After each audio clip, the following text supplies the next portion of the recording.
Hey guys, it's Adept here again. So finally I was able to make the third part of this tutorial. It has been forever.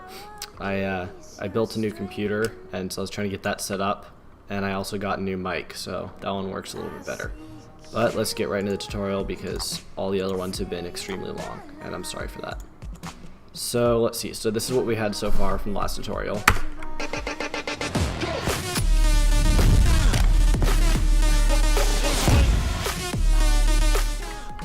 I've definitely improved a lot since I made this, but since this is a tutorial, I don't really care, so this is gonna work. So last time we did some sound effects and stuff, so now we're gonna add CC, pan crop, and effects. So what I usually do is I'll add the CC above all the video layers, but below the audio layers. That's the way that I organize it. So Control Alt Y or Command Alt Y on a Mac creates an adjustment layer. Hit Enter to rename. I just usually type CC. It really helps to keep things organized. Now you're going to need Magic Bullet Looks, a plugin from Red Giant, and I really like this plugin, and it's really good for CCs. So you open up the window for it. I have mine on quarter quality because recording with the After Effects open can slow my computer down a lot, even though it's really nice now. So I'm going to go to Tools. You just hover over the tools over here on the right. Go over to Post, and then drag on the Print Bleach Bypass. And Silver Retention, they usually bump up around 75-ish. Go back to Tools, Camera, and then Negative Bleach Bypass, and just drag it on top. And then I drag up the Silver Retention, and then sometimes I'll drag down the Bleach Bypass again, just because up the Bleach Bypass, because it kind of this will lighten it up a little bit more. So once you have that, I go to Tools and then Lens. There's a couple of things in here that I like to use. Auto Vignette, that's really good to use. Use the radius and just drag it up a little bit. I usually get it around 1.6 so that it's not too small and really makes you feel like you have tunnel vision. And then I'll go over, and then sometimes I'll add an anamorphic flare actually. You can kind of add a cool, see, drag down the threshold. You can add kind of a cool bluish laser type feel to it, but you don't want too much because on brighter cinematics and stuff it can really blow up all of a sudden. And then sometimes I'll add haze flare, sometimes I won't depending on the video clips. This one actually looks okay, but if you kind of see on the sides a little bit, there's kind of like a darker part, so I usually take the matte box size and just drag that all the way down to 0. You can kind of see it's like a darker area around the edge. If you like that kind of darker feeling, you can go for it, but I usually just drag it all the way out. I'll also add a chromatic aberration, I think that's how you say it. Kind of adds like an RGB split type thing if I bump it way up, but I usually just bring it up a little bit so you kind of have like almost a 3D feel around the edge. That might be a little too much. Kind of around there. Next, you're going to go to Matte and then Diffusion. This is Glow, so you can change the size really high, really low. I like to keep it kind of around there-ish. So around about 20. I don't usually mess with the colors or anything, but if you're going for, say, like a warmer look, you can bring it up to red, or a cooler look, bring it down to blue. I'm just going to keep it at white right now. Another thing, I usually do this more on sports edits than COD, but I'll add like a pop and then drag it up. It kind of just like brings out the colors a little bit more. Again, on COD edits I don't do it as much, but this is kind of a tutorial for both, so I'm going to add it. Let's see, I'm pretty sure that is about it. Yeah. I guess if you want, you could also add an edge softness and drag this up. This adds kind of like almost a depth of field kind of look, but I don't usually like it. So that's pretty good. You just click Finished, and that applies it. I'm going to save. I'm not sure if I mentioned this in the other tutorials, but I save a ton because a lot of people complain about, oh no, my project or my After Effects crashed and I lost my project. Really make sure to save often. You don't want to lose it because it can suck if you work for a few hours and then you lose everything. Alright, I'm going to press Control Y again to make another adjustment layer. Hit Enter, and I'm going to name it P/C for pan crop. Go to the Effects and Presets panel, Transform, right there. Drag it on top of your layer. And then, let's see. This is for the scaling in and out. I'm going to preview the audio.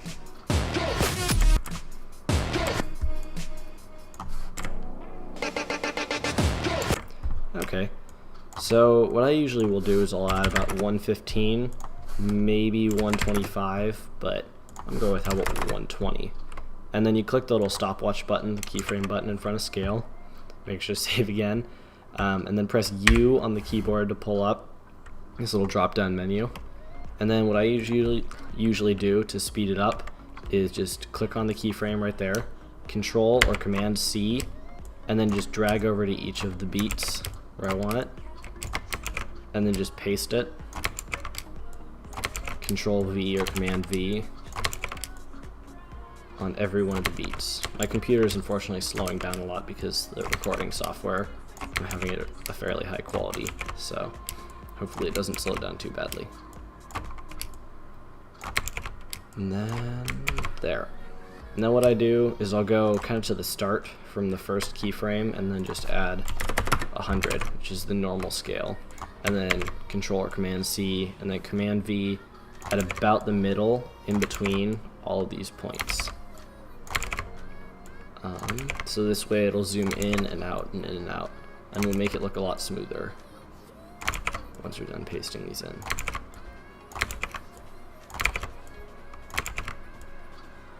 And then make sure to add them at the end as well, otherwise it might stay zoomed in unless you're looking for that, but it doesn't look very good to me. So what I do then is click on scale right here and then press F9 on my keyboard, or you can, when you click on scale, Control Z, you can click on scale, right click, keyframe assistant, easy ease, right there, and that makes all these kind of an eye shape to them. So then if you make sure that you clicked on scale and then click the graph editor up there, you can click on the zoom in to fit all graphs to view.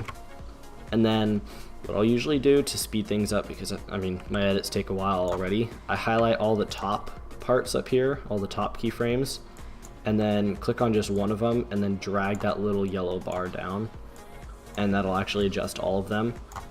One thing though, so if you were to use, say, a bigger one like this, and then you drag it down, if you look over here at all these ones that are like tighter in between, they get all messed up. So make sure to pick like one of the smallest ones and drag it down looking over here so that this doesn't get too low, because you don't want that to happen. So yeah, pick the ones where it's the smallest in between usually, and just drag them all the way in like that, and then down as far as they go until the bigger ones are at about a good size. I usually leave the bottom ones alone. So yeah, like right here, notice, kind of looks gross. Right there as well. If it goes down below 100, it'll actually zoom out, and that can kind of look weird unless you have something like a motion tile to prevent it from scaling way out and you seeing the background or the borders. So that looks about good. Now let's see if we preview it.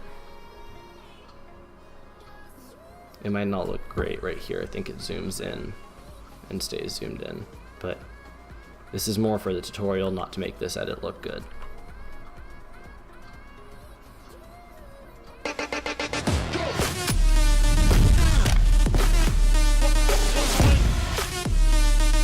So that's actually pretty decent. I'm just gonna keep it with that, just for time's sake. Now what I usually do is I'll add like shake to it. So right there is the first shot. So again, Control or Command Alt Y, and then the Alt and then the bracket to trim it. And then I have a macro on my keyboard for 10 frames forward, and I'll go like 20, 30. But if you remember from the last tutorials, it's Control or Command and then the arrow keys. So make it about 10, 20, 30, depending on how many frames per second you have. But I usually have it look like it's about that long. And then Sapphire Shake. Unfortunately, I'm not going to be able to put the plugins in the description, just copyright and whatever. But you guys can easily just do a quick YouTube search and it'll come up. So check on motion blur, go to the very start of the adjustment layer, right there. Click on amplitude. I'll usually just leave it at about 1 because it can be a little bit much if you bump it up from there. And then go to the end and then make that 0. And then what I actually have learned, kind of a cool trick, is use Sapphire Dissolve Shake. Drag that above your first shake layer. I'll go to the start, click on Dissolve %, and then make it 18 to 20. I just like 18 because I picked that number randomly one day and it looks good. And then make this about 400.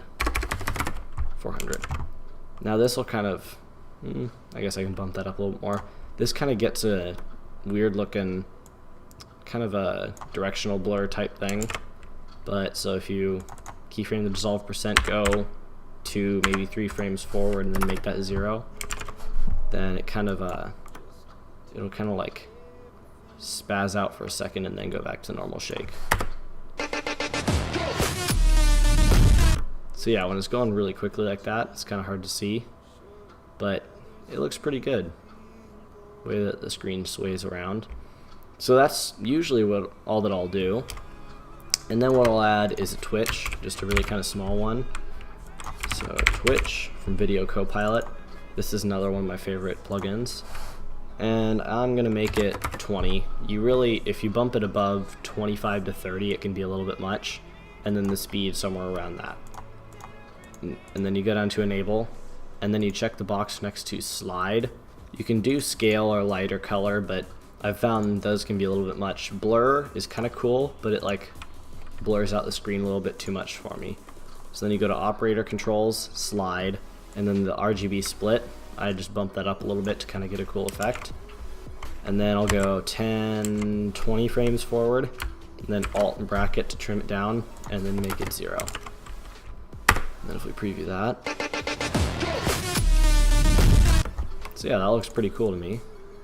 Going like that, got that cool little effect right there. Again, for the sake of this tutorial, I'm gonna make this really quick and do what I usually do for edits when I get lazy. I'll just take the 2 shake and twitch layers, Control or Command D to duplicate them, just click the bracket to snap them to the cursor, and then drag them up like that. So I just duplicated the shake. So it shakes there, and then shakes there when he pulls the bolt back. I might tone the twitch down a little bit on this guy to say 15. But what I usually do when I really want to take time on an edit is I'll adjust all the settings and pretty much remake each of these adjustment layers with just slightly different settings.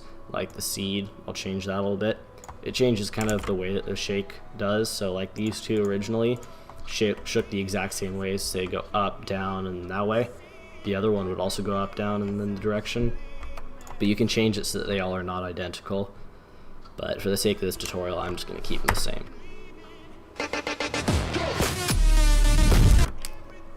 And then sometimes on these ones where it's like a bigger time, like these ones, it's very short in between beats, so I'll keep it short.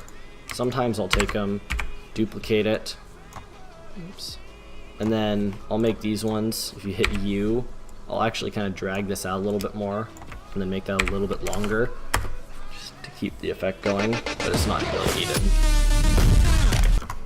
So that actually was kind of gross looking. There's a weird glitch. Oh. I was looking at the gamer tag for the person that he killed. That'll work.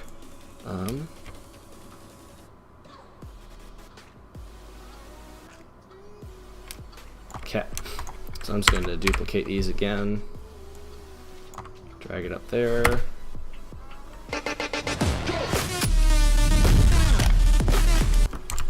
So like what I usually do is I'll end up previewing a lot, like every time I add a new adjustment layer or duplicate a new effect, just to make sure that everything looks smooth and good before I finish doing everything. Otherwise I'll finish an entire edit and then realize that a shake looks kind of bad and have to remake it for every beat. So preview every now and then just to make sure.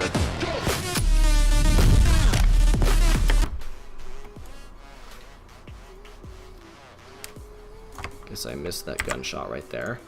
So I'm being really lazy on this one, so it's not gonna be very good looking, but it's good enough for the tutorial.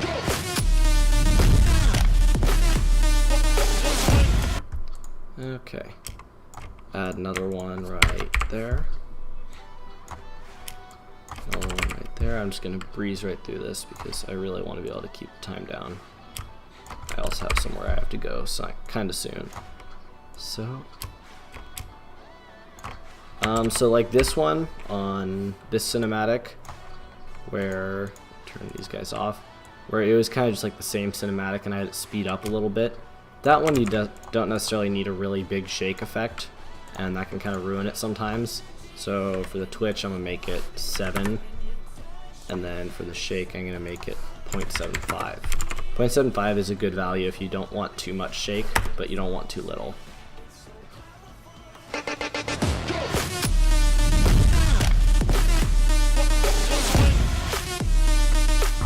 Yeah, so that's pretty decent. If you notice, it kind of, because I didn't change the seed of the shake, it looks a little bit repetitive, where it kind of shakes the same direction every beat. But again, just click on the shake layer, go down to seed, and then just mess with that value. And then that'll make the shake different each time.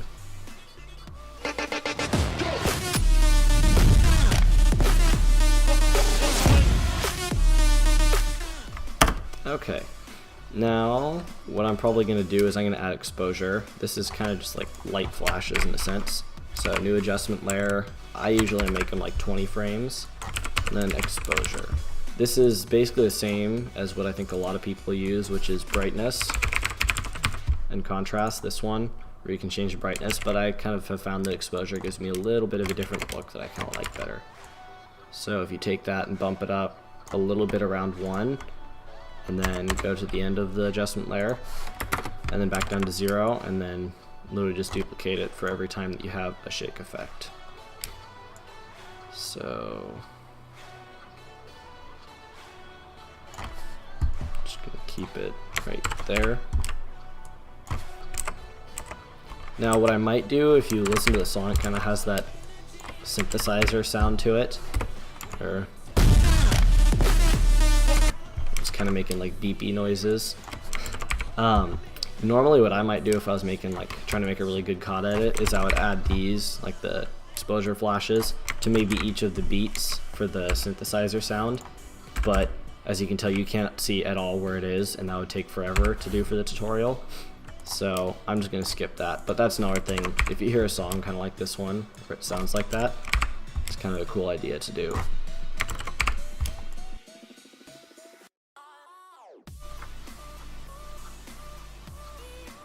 And I'm not going to worry too much if it's too bright or anything. This is just getting the point across.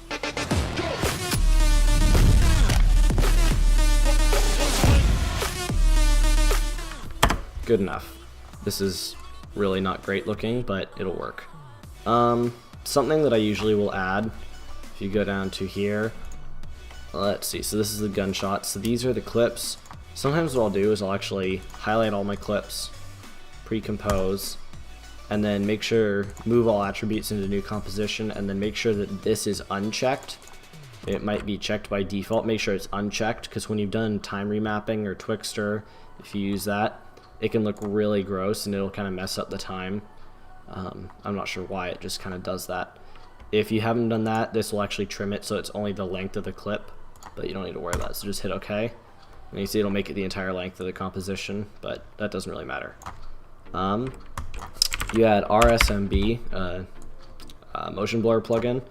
It's kind of just makes it look a little bit smoother and prevents choppiness, but I'll usually add that. And then something else that I learned about kind of recently, a few months ago, is Time Warp RGB from the Sapphire plugins. If you go there, what I understand that it does is it'll actually project, say right here, I think it'll project like the blue is a frame ahead, and then there's the frame that you're on, and then red is a frame behind. So it kind of has like a laggy-ish effect, but it looks pretty neat in my opinion.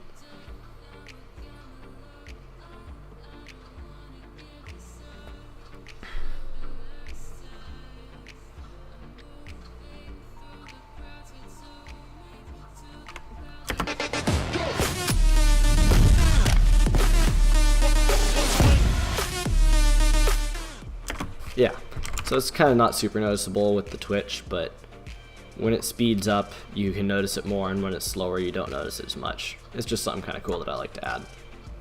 So what I'm going to go with next is I'm just going to add like some displacement effects, just so that I can show what I use. I don't usually add these on my COD edits unless I think it would look cool, but I'm just going to add it so I can show how to use them. So wave warp right here. If you use that, add it to your adjustment layer, Make sure the pinning right here is set to all edges so that it gets rid of that cruddy looking black. And then I'll make the wave width around 120-ish depending on the clip, and then bump up the height a little bit just so you don't have like super small weird looking waves, you know, kind of smoother looking ones. And then hit the keyframe button for height and width, go about 40 or 50 frames forward, set the end, make the width like massive, like 300 or 400, and then change the height to 0. And that way it'll kind of like make it a little bit smoother looking. Yeah, so that was kind of long, but you get the point where it's like smaller waves right here, and then when they get out here they're really wide, but obviously the height's going down until 0. It's just kind of a smoother way to do your wave warp. And then let's say we added on this one right here.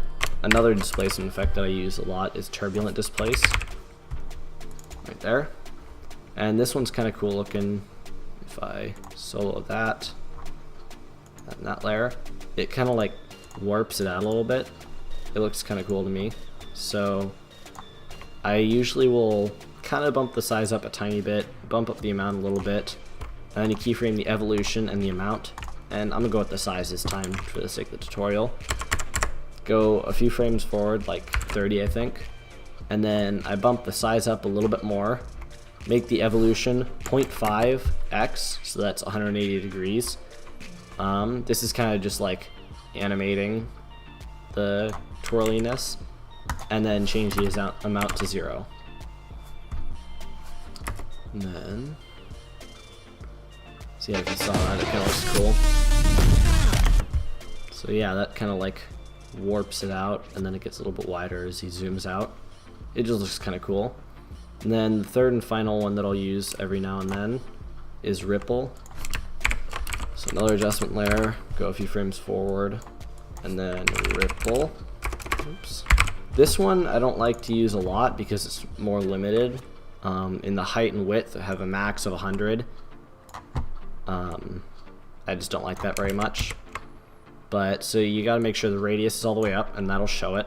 And you see there's the black edges over here. Let's see if I'm gonna keep that on quarter. You can kind of see them right there. The black edges just doesn't look very good. And there's no pinning option over here, so what you have to add is a motion tile effect right above the ripple. And this can be used for anything that involves moving your clip where you can see the black, or if you have in the composition settings white behind it, you can see the white. If you want to get rid of that, you take the output height and width and then just bump them up to 300, 400, just as long as they're above like say 200, and then click mirror edges. And so this is actually like duplicating this video layer and then putting it over here, and then duplicating it and putting it above, and then mirroring it makes it so that what you see covering up the edges is actually what's right here. It's just really good for getting rid of all that grossness. So if you do that, go back to the start of the adjustment layer. I'll bump up the width. You gotta make sure, because there's a max of 100, you gotta leave room and time for the wave to be able to go out a little bit more. So I'll leave it at like 40, and then bump up the height. Keyframe those two, go to the end of the adjustment layer, then bump the width all the way up to 100, and then the height down to 0.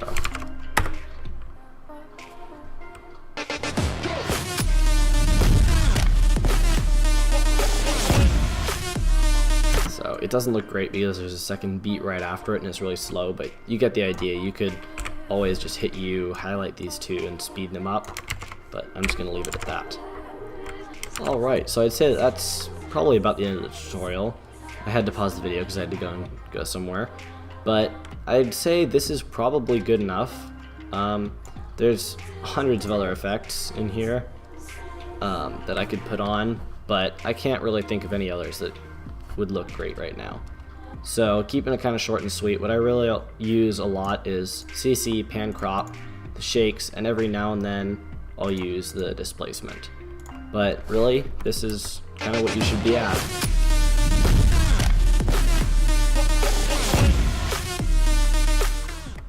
So obviously this is just the basics of editing, and I might make tutorials in the future on specific effects, say for your gun or for the player and motion tracking and all that. But for now, I'd say it's probably good. If you guys have been following me on Vine or Instagram or Twitter, you might have seen that I've also gotten into 3D stuff, like Cinema 4D, 3D animation, and modeling, rendering. So I'm working on a channel art, not even close to finishing. But yeah, so that's pretty cool. I've got that going.